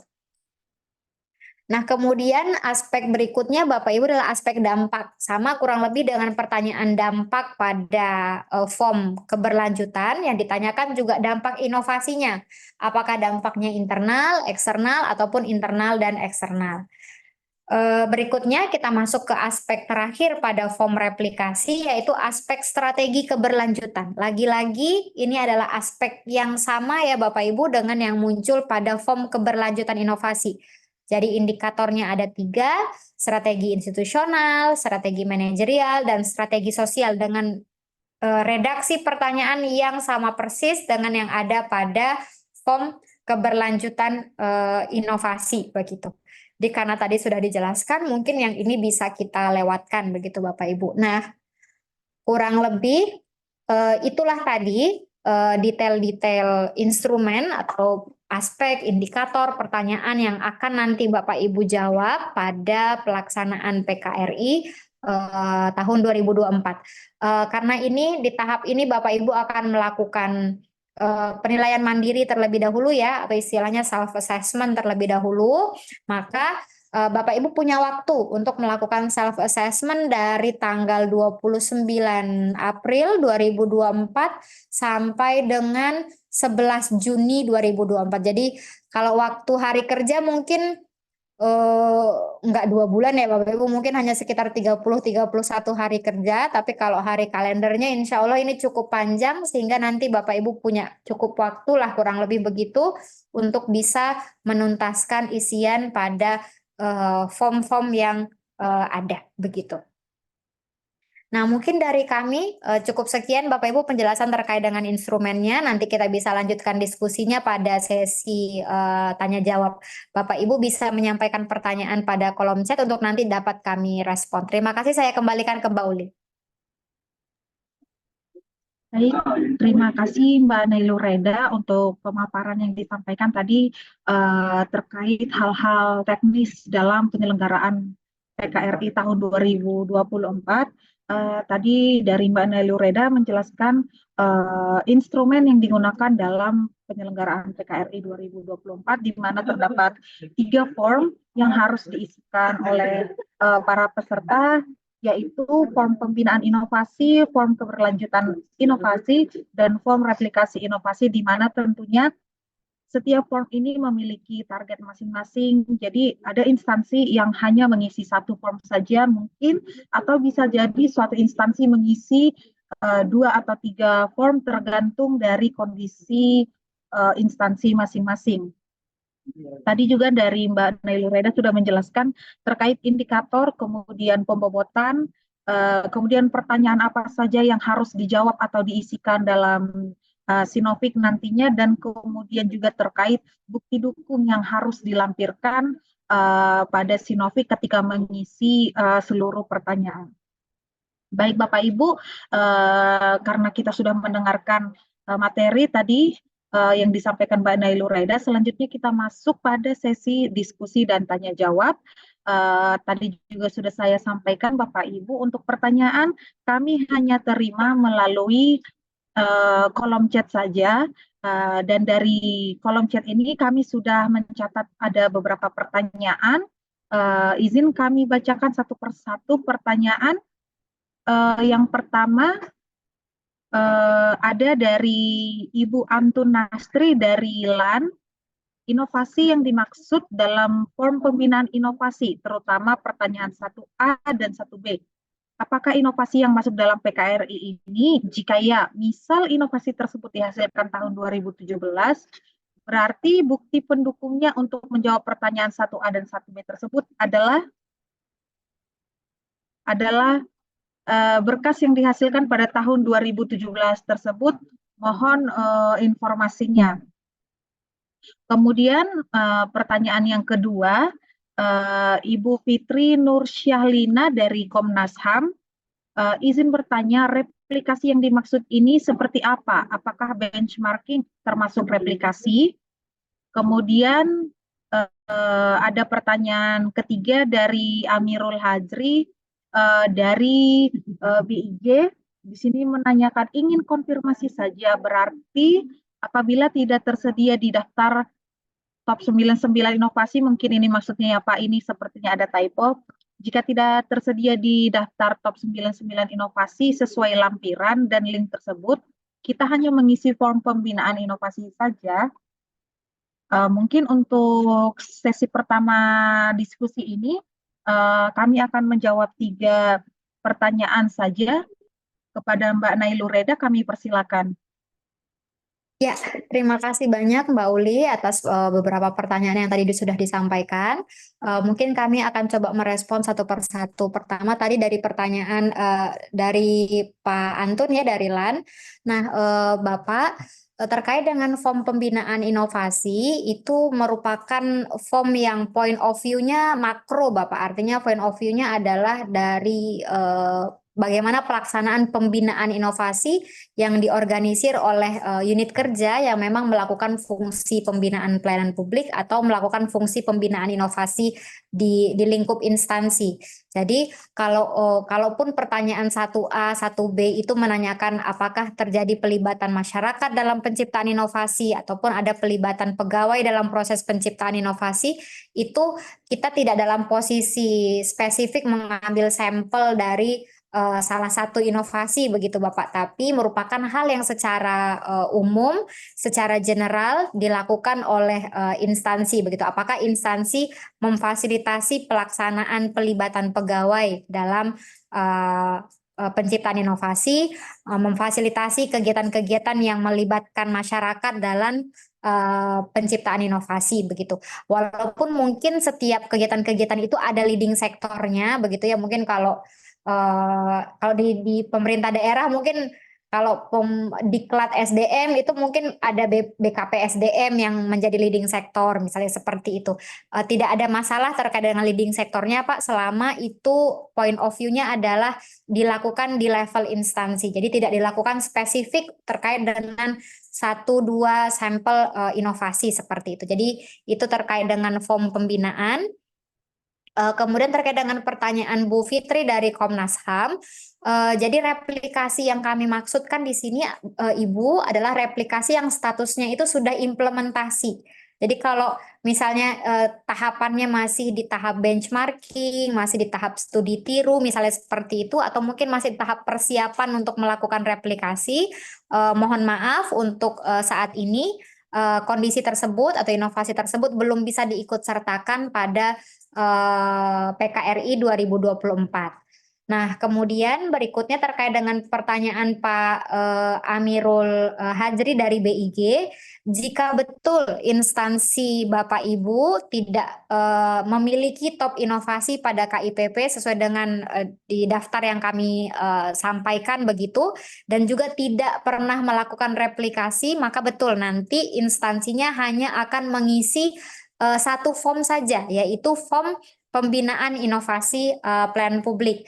Namun mohon maaf Pak Amirul, kalau berdasarkan yang kami lihat ini sepertinya BIG itu ada 2 top inovasi di KIPP. Mungkin nanti detailnya akan bisa kami informasikan. 1 atau 2 seingat saya BIG itu ada di top KIPP.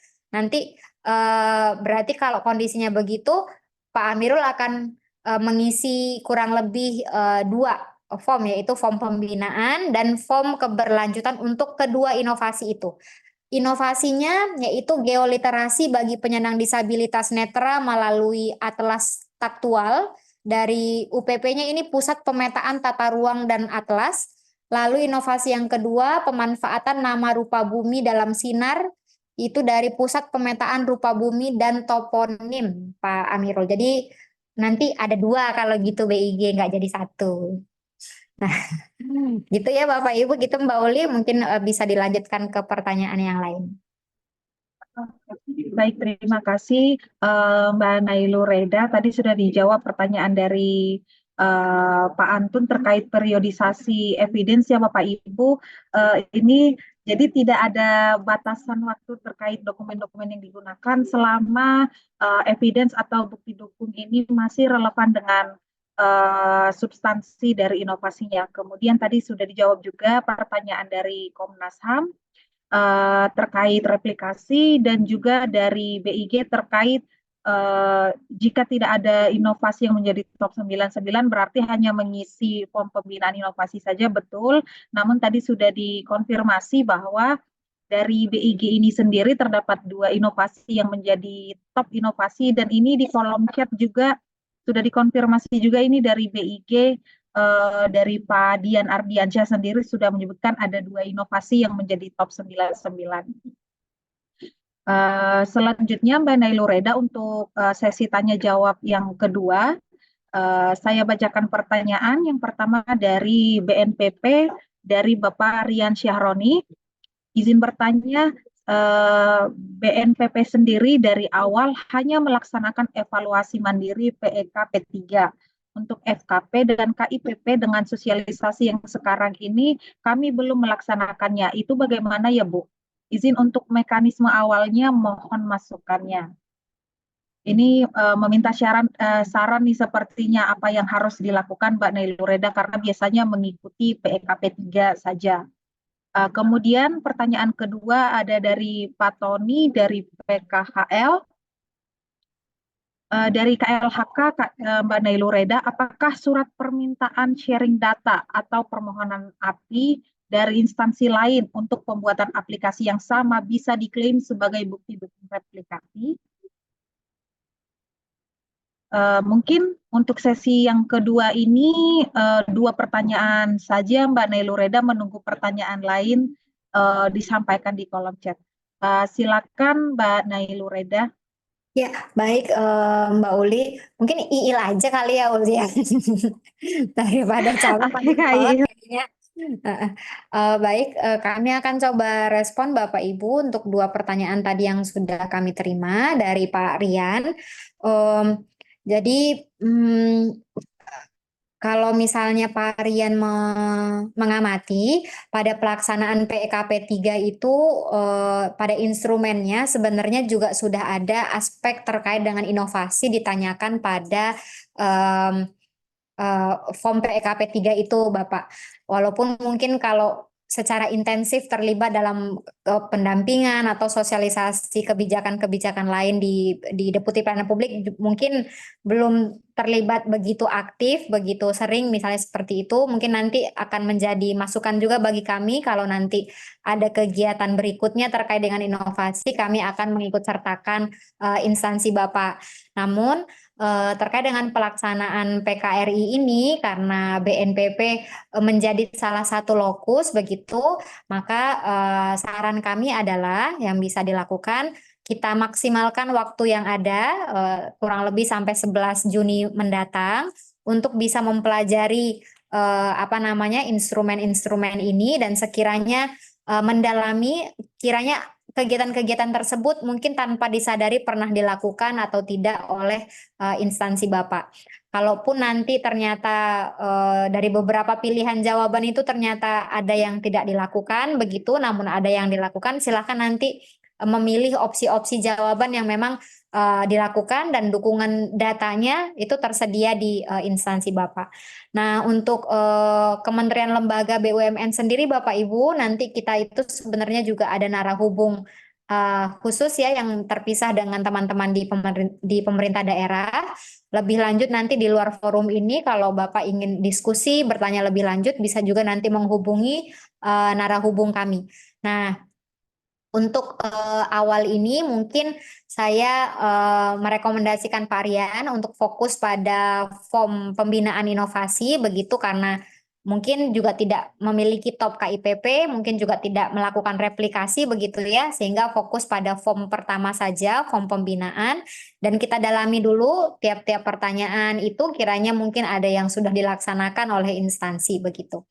Nah, berikutnya dari Pak Tony, pertanyaan Pak Tony terkait dengan replikasi begitu yang bisa mungkin diklaim sebagai bukti dukung Bapak Ibu. Sementara di kami untuk evidence bukti dukung replikasi itu dibatasi pada dokumen komitmen atau kesepakatan replikasi antara instansi atau unit kerja yang mereplikasi apakah itu dengan Kementerian Pan-RB ataupun dengan instansi atau unit kerja inovator begitu. Kemudian dokumen tersebut bisa berupa surat komitmen, kesepakatan, produk kebijakan yang ditandatangani oleh pimpinan instansi, PKS ataupun MOU, bisa pilih salah satu saja sesuai dengan yang ada.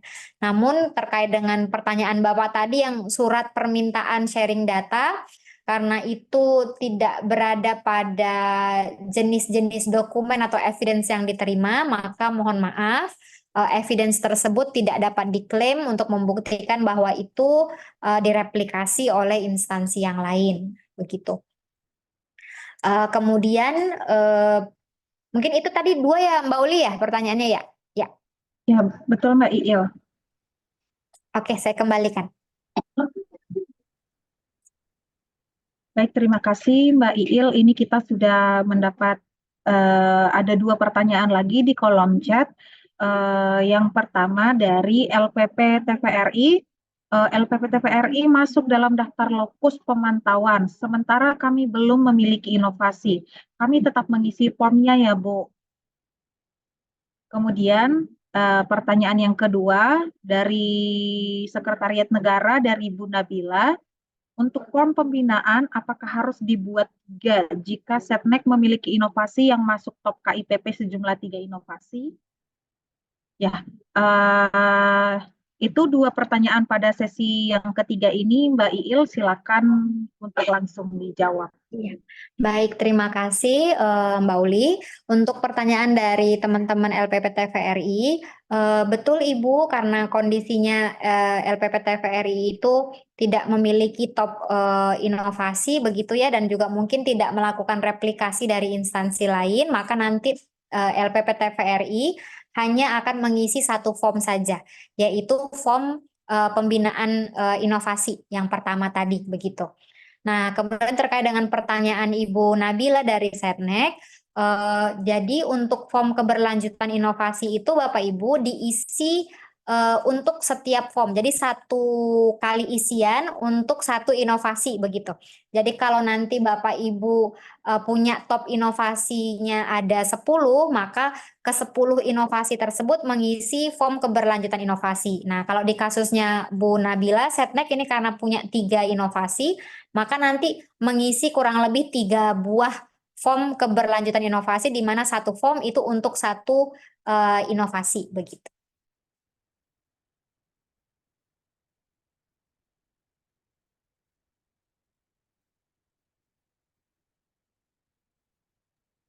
Baik, Nah, terima kasih terkait Mbak Iil. dengan Ya, ya lanjut ini tadi. di kolom chat ini sudah ada lagi yang bertanya, ini lebih ke data ya sepertinya.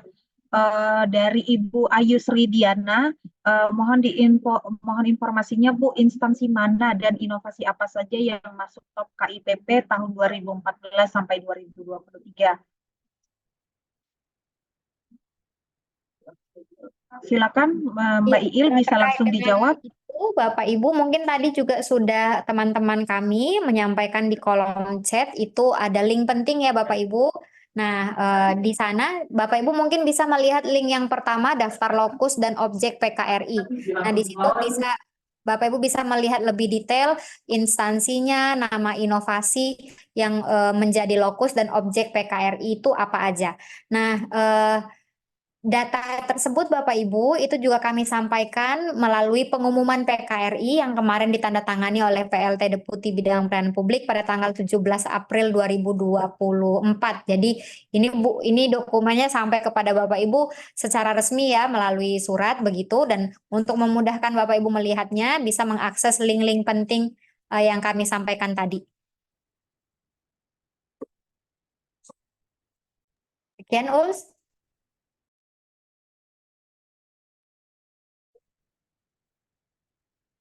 Ya baik, terima kasih Mbak Iil. Ini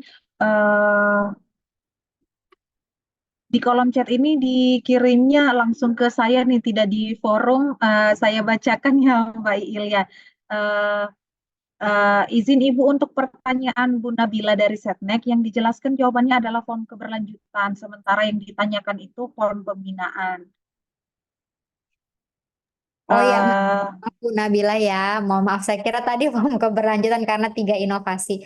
Kalau form pembinaan itu Bapak Ibu sebanyak apapun inovasinya itu form pembinaan itu hanya diisi sekali saja. Jadi karena memang itu kita menanyakan bagaimana sih kondisi pembinaan inovasi yang dilakukan oleh instansi begitu. Jadi tidak per inovasi kalau form pembinaan itu adalah form satu saja untuk satu instansi, jadi hanya satu kali isi saja. Sementara kalau untuk form keberlanjutan, form replikasi, karena point of view-nya adalah inovasi, maka dia diisi sejumlah inovasi yang menjadi objek dari PKRI begitu. Semoga menjawab, Mbak Uli, apakah sudah cukup kira-kira ya? Ya, semoga tadi sudah bisa menjawab ya Mbak Il, karena ini sebenarnya mungkin ada dikoreksi dari ini, ada Bu Ira dari KLHK sebenarnya yang menotis tadi jawabannya kok beda yang ditanyakan terkait pembinaan, tapi yang direspon adalah terkait keberlanjutan. Tapi semoga dengan barusan yang Mbak Iil jelaskan itu sudah clear begitu ya informasi yang sebenarnya. Kemudian ini Mbak Iil selanjutnya ada pertanyaan juga dari BPKP Pak Nugroho untuk form keberlanjutan inovasi, apakah diisi ke dalam Sinovik oleh UPP yang bersangkutan, sebagaimana di KIPP proposal inovasi UPP melalui Sinovik yang diakses admin UPP.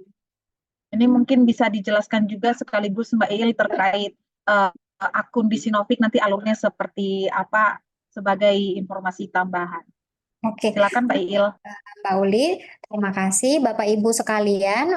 PKRI dengan KIPP ini mekanismenya kurang lebih hampir sama gitu ya. Jadi kami juga tidak ingin membuat mekanisme yang jauh berbeda begitu karena khawatir Bapak Ibu tidak begitu familiar atau harus beradaptasi lagi begitu. Jadi untuk di PKRI pun konsepnya sama.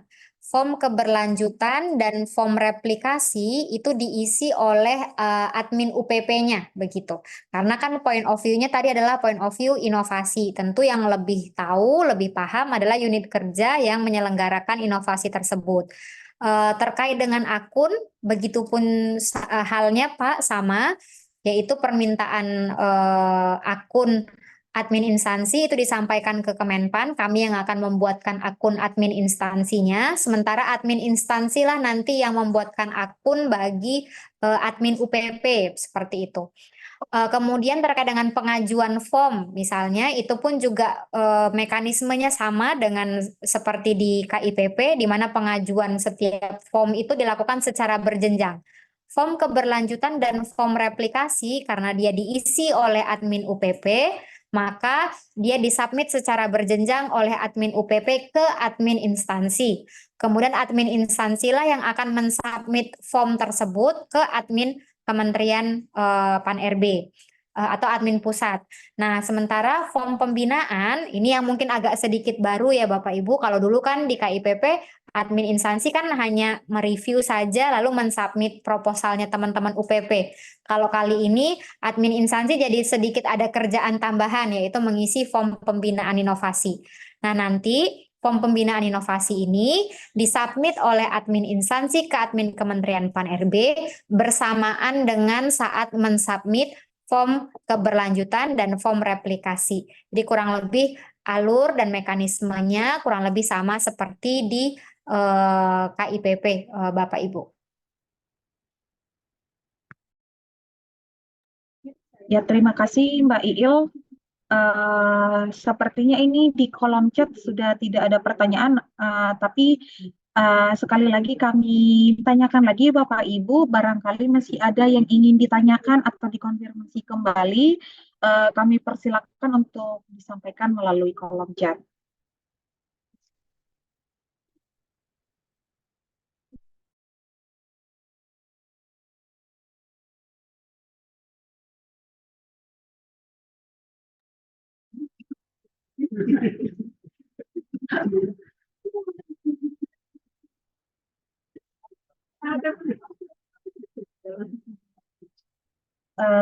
Mbak Iil, ini ada pertanyaan lagi nih Mbak Iil, ada 2 pertanyaan. Yang pertama dari Ibu Ria Oktariana, apakah setiap instansi wajib mengikuti? Jika tidak, apakah ada sanksi? Kemudian yang kedua ini dari Pak Antur lagi, ini nanya yang bisa mengajukan form admin level apa ya? Oke, baik. Terima kasih Mbak Uli terkait dengan pertanyaan Bu Ria. Bapak Ibu sekalian, terkait dengan instansi pemerintah yang menjadi lokus pelaksanaan PKRI, itu secara paralel saat ini sedang proses penetapan menggunakan keputusan Menteri Pan-RB.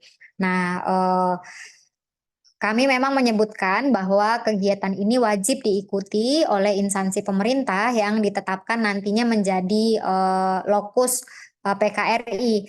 Namun demikian terkait dengan sanksi memang tidak secara eksplisit kami sampaikan sanksinya apa kalau tidak mengikuti, tapi tentu akan ada konsekuensi. Namanya juga kita sedang melakukan penilaian dan pemantauan ya Bapak Ibu, tentu ada konsekuensi nilai, tentu juga ini menjadi laporan bagi kami kepada pimpinan, dan nanti tentu akan menjadi catatan bersama kalau seandainya instansi tidak mengikuti.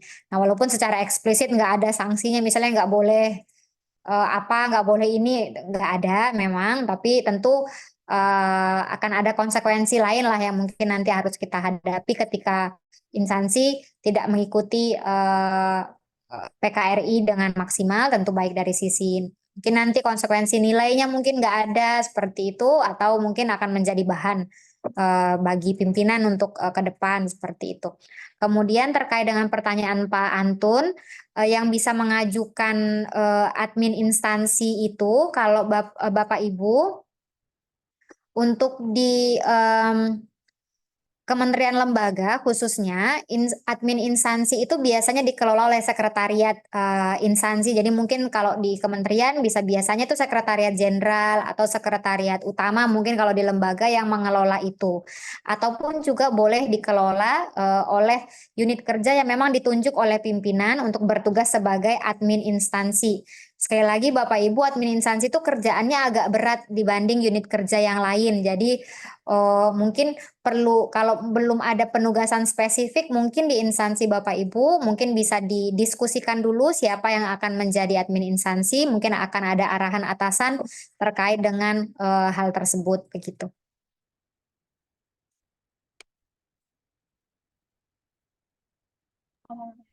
Ya, terima kasih Mbak Iil untuk penjelasannya tadi terkait sanksi yang mungkin diterima oleh peserta jika tidak mengikuti kegiatan. Kemudian juga tadi menjawab pertanyaan dari Pak Antun terkait pengajuan untuk pengajuan akun untuk level apa begitu ya. Kemudian ini ada pertanyaan dari Ibu Rizky Amalia. Di sini disampaikan sudah isi registrasi Sinovik, lalu dibalas, mohon maaf kami tidak dapat membuat akun untuk Anda karena Anda berasal dari unit kerja atau UPP. Pembuatan akun UPP merupakan tanggung jawab admin instansi. Silakan hubungi admin instansi Anda untuk mendapatkan akun UPP. Apakah maksudnya instansi saya sudah pernah terdaftar? Kemudian ini dari Ibu Fatih, mohon maaf mungkin ini saya salah, mungkin Ibu atau Bapak. Ini pertanyaannya, apakah untuk instansi yang akan mengajukan inovasi Yanlib tahun ini baru tahun depan bisa ikut berpartisipasi atau tahun depan masih dengan penilaian keberlanjutan top inovasi seperti tahun ini? Mungkin ini kaitannya dengan KIPP ya, Kak Iil, Mbak Iil, karena ini ingin diikut sertakan tahun ini, begitu maksudnya. Mungkin dari Mbak Iil bisa merespon. Silakan Mbak Iil. Ya, baik, terima kasih Mbak Uli. Terkait dengan pertanyaan Ibu Rizky Amalia, kok saya agak teringat-ingat Mbak Kiki ini melihat namanya begitu ya Bapak Ibu. Mungkin ada yang kenal sama Mbak Kiki. Saat ini beliau lagi studi S2 di Unpad. Bapak Ibu mohon doanya semoga bisa selesai studinya dengan lancar dan baik dan kembali lagi ke pangkuan kami di Kemenpan. Terkait dengan pertanyaan Bu Rizky Amalia yang mungkin mendapatkan respon dari Kemenpan terkait dengan permintaan akun, Bapak Ibu sekalian, kami di Kementerian Pan-RB hanya membuatkan akun untuk admin instansi saja. Sementara pembuatan akun admin UPP atau admin di unit kerja itu merupakan tanggung jawab dari admin instansi yang akan membuatkannya. Nah, ketika kami menjawab seperti ini, belum tentu instansi Bapak Ibu sudah mendaftarkan akun admin instansi. Itu belum tentu karena bisa jadi saja admin instansinya belum mendaftarkan diri. Namun karena Bapak Ibu mungkin sudah lebih aktif ingin mendapatkan akun, kemudian mencoba mengisi form, Namun karena Bapak Ibu berasal dari unit kerja, sehingga mohon maaf kami tidak bisa membuatkan akunnya. Nah, dengan kondisi seperti ini, saran yang bisa kami berikan, mungkin Bapak Ibu bisa menghubungi admin instansinya Bapak Ibu untuk kemudian bisa dibuatkan akunnya oleh admin instansinya Bapak Ibu. Nah, pembuatan akun secara berjenjang ini memang kami set mekanismenya seperti ini Bapak Ibu karena agar terkontrol, agar terawasi oleh admin instansinya. Jadi kalau nggak begitu nanti admin instansinya nggak merasa Bapak Ibu pernah mendaftar, Bapak Ibu mengikuti, misalnya seperti itu. Sehingga memang prosesnya sengaja kami buat berjenjang. Lalu terkait dengan pertanyaan Bapak atau Ibu Fatih, Em, jadi kami tahun ini Bapak Ibu meniadakan KIPP Kompetisi Inovasi Pelayanan Publik tahun 2024. Jadi kurang lebih sudah 10 tahun ya dari 2014 hingga tahun 2023 kami aktif menyelenggarakan kompetisi inovasi pelayanan publik setiap tahunnya. Nah, udah 10 tahun ini juga rasanya sudah perlu juga kami melakukan evaluasi terhadap program pembinaan, evaluasi juga terhadap KIPP itu sendiri, sehingga tahun ini kami meniadakan KIPP 2024 dengan harapan tahun berikutnya KIPP dapat hadir dengan konsep, dengan wajah yang lebih baik, dengan mungkin kelompok-kelompok atau kategori-kategori yang lebih bergengsi begitu ya Bapak Ibu. Nah, sehingga untuk tahun ini Bapak Ibu mungkin kalau untuk mendaftarkan inovasi ke KIPP mungkin nggak bisa dulu kalau tahun ini karena KIPP-nya nggak ada. Nah, terkait dengan pelaksanaan pemantauan ini di tahun depan apakah ada lagi atau nggak ada begitu ya? Ini juga akan menjadi bahan diskusi buat kami. Apakah mungkin nanti pelaksanaan PKRI ini akan menjadi salah satu bagian yang tidak terpisahkan dengan KIPP misalnya seperti itu tentu masih diskusi juga buat kami di sini sehingga nanti mungkin kita bisa sama-sama tunggu saja Bapak Ibu informasi lebih lanjutnya seperti apa. Mungkin begitu Mbak Uli.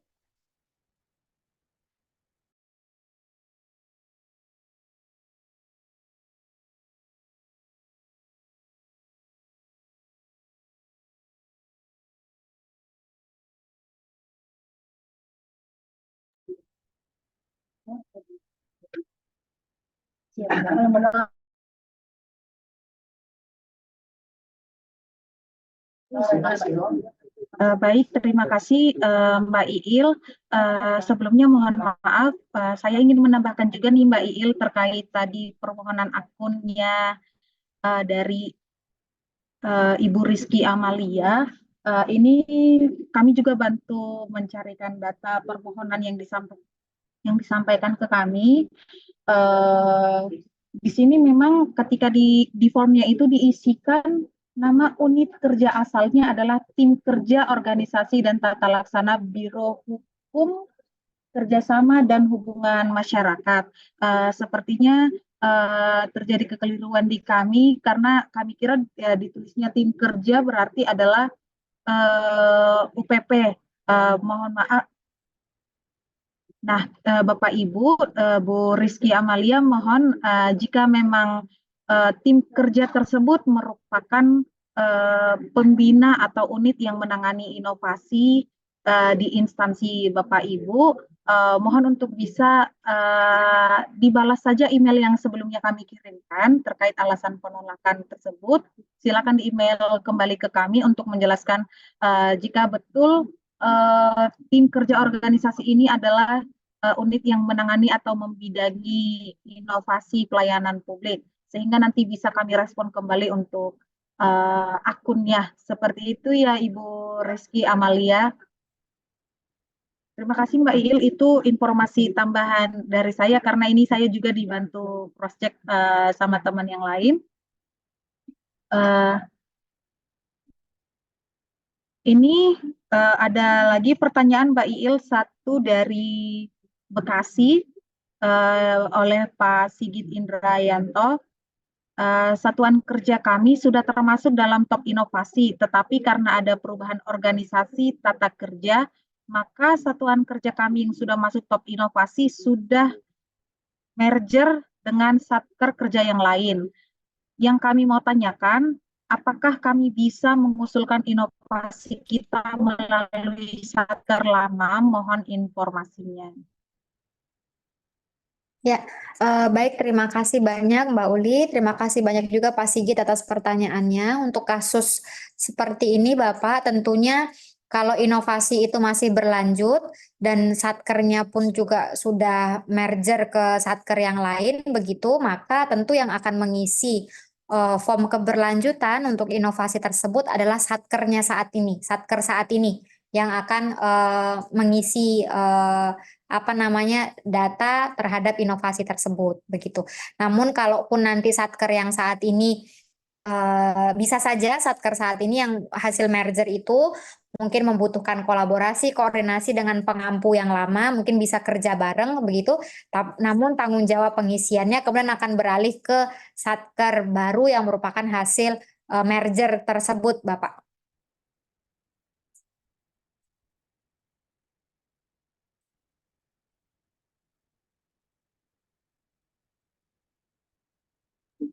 Baik, terima kasih Mbak Iil. Tadi sudah dijawab pertanyaan dari Bekasi terkait jika suatu satker merger dengan satker yang lain, maka satker mana yang mengisi? Tadi sudah dijawab, yang mengisi adalah satker yang saat ini menangani inovasi tersebut.